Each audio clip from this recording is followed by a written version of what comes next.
Hello everyone and welcome back to my YouTube channel. So guys, in this video I'll help you how to fix connecting to iTunes Store.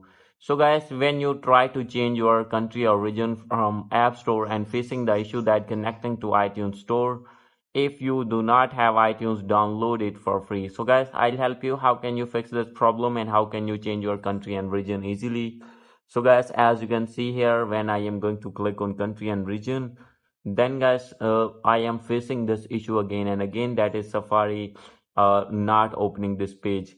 So guys, first of all you have to go back on your home screen, and guys, after going to back you need to open your settings here. So guys, after opening your settings you need to make sure that you have connected with strong internet connection. If you're using mobile data, select 4G or 5G network and scroll it down. If you have connected any VPN, you need to disconnect that VPN. And guys, after doing this, you have to click on General and you need to check for software update, and you need to update your iPhone to latest iOS version. And guys, after doing this, you have to go back. So guys, after this, you need to scroll it down.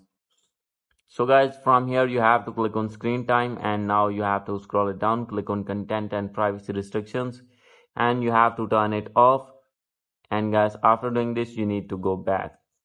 So guys, after turning it off you need to open your app store again and click on your main profile icon, and now I am going to try to change country or region from my app store.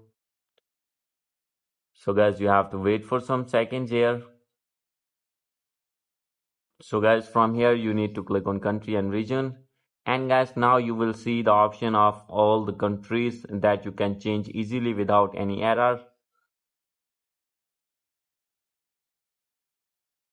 So guys, as you can see, you have to wait, and guys, now you can see you will be able to change your country as you want. So guys, hope you like this video. If you like this video, please do subscribe my channel. Thank you.